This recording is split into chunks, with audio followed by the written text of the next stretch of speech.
আসসালামু আলাইকুম রহমতুল্লাহ বরকাত। আজকে আপনাদের সামনে অত্যন্ত জটিল ও কঠিন বিষয় নিয়ে আলোচনা করবো ইনশাল্লাহ। আমরা মুসলিম হিসেবে বড় হয়েছি। ছোটবেলা থেকেই আমরা জানি নামাজ পড়া ফরজ, রোজা রাখা ইসলামের স্তম্ভ। এগুলো আমাদের জীবনের অবিচ্ছেদ্য অংশ। কিন্তু মাঝে মাঝে কি নিজের মনের আয়নায় তাকিয়ে প্রশ্ন জাগে, আমরা কি ইসলাম বিশাল সমুদ্রের শুধু তীরে দাঁড়িয়ে আছি? আমরা কি পূর্ণাঙ্গ ইসলামকে তার কঠিন মহিমা চিনতে পেরেছি, নাকি আমরা শুধু সেতটুকুই জানি যা আমাদের দৈনন্দিন অভ্যাসের সাথে মিলে যায়? আমরা কেন ইসলামের অনেক গুরুত্বপূর্ণ অধ্যায় সম্পর্কে আজও অন্ধকারে? আমাদের সমাজে জুম্মার গুরুত্ব অনেক, অথচ আমরা কি কখনো গভীরভাবে ভেবে দেখেছি জুম্মার প্রকৃত সামাজিক ও রাষ্ট্রীয় গুরুত্ব কি?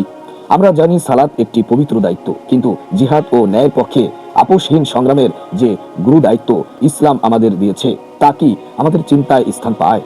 হয়তো আমাদের চারপাশের পরিবেশ আমাদের শুধু ইবাদতটুকু শিখিয়েছে, কিন্তু প্রশ্ন হলো, আমরা কি নিজেরা কখনো কোরআন খুলে দেখার চেষ্টা করেছি যে আমাদের রাষ্ট্র ব্যবস্থা কেমন হওয়া উচিত? আমাদের চিন্তার জগৎ বা আমাদের অর্থনীতি কি সত্যিই কোরআনের আদর্শ চলছে? আমরা ইবাদতখানার জন্য কোটি টাকা খরচ করতে দ্বিধা করি না, কিন্তু কোরআনের আলো দিয়ে সমাজ গড়ার চেষ্টা আমাদের অংশ কতটুকু আছে? ভুলটা কি শুধু পরিবেশের, নাকি আমাদের নিজেদের অবহেলারও? আমরা রাসূল সাল্লাল্লাহু আলাইহি ওয়াসাল্লামের সুন্নাত বলতে মিসওয়াক, পাগড়ি কিংবা দাড়ি রাখা বুঝি, যা অবশ্যই অত্যন্ত গুরুত্বপূর্ণ এবং ভালোবাসার। কিন্তু আমরা কি তার জীবনের সেই দিকটি নিয়ে গবেষণা কখনো করেছি, যেখানে তিনি একটি ইনসাফ ভিত্তিক সমাজ ও রাষ্ট্র কায়েম করেছিলেন? তার পকেটে যেমন মিসওয়াক থাকতো, আর কোমরে সবসময় বাতিলের বিরুদ্ধে ন্যায়ের তরবারিও থাকতো। তিনি কি শুধু শান্তিতে ধর্ম প্রচার করেছেন, নাকি অন্যের বিরুদ্ধে বুক চিতিয়ে দাঁড়িয়েছেন?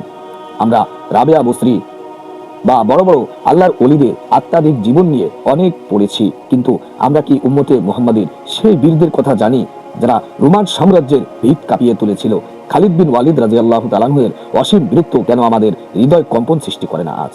আজ বড়ই আফসোসের বিষয় যে আমরা ইসলামের শুধু সহজ এবং শান্তিপূর্ণ বিষয়গুলোকেই আঁকড়ে ধরেছি, আর ত্যাগ বা কঠিন দায়িত্বের বিষয়গুলো থেকে নিজেকে অজান্তেই দূরে সরে ফেলেছি। আমরা কি তবে নিজেদের সুবিধা মতো ইসলাম পালন করছি, যেখানে ত্যাগ আছে, যেখানে সামাজিক বিপ্লব আছে, যেখানে রাষ্ট্র অর্থনীতি অমূল পরিবর্তনের ডাক আছে? সেখানে কেন আমাদের জ্ঞান এত সীমাবদ্ধ? এই দায় কি আমাদের নিজেদের নয়? আমরা দুনিয়ার আধুনিক সব জ্ঞান অর্জন করছি, কিন্তু কেন আমাদের শ্রেষ্ঠতম ইতিহাস আমাদের কাছেই অজানা রয়ে গেল?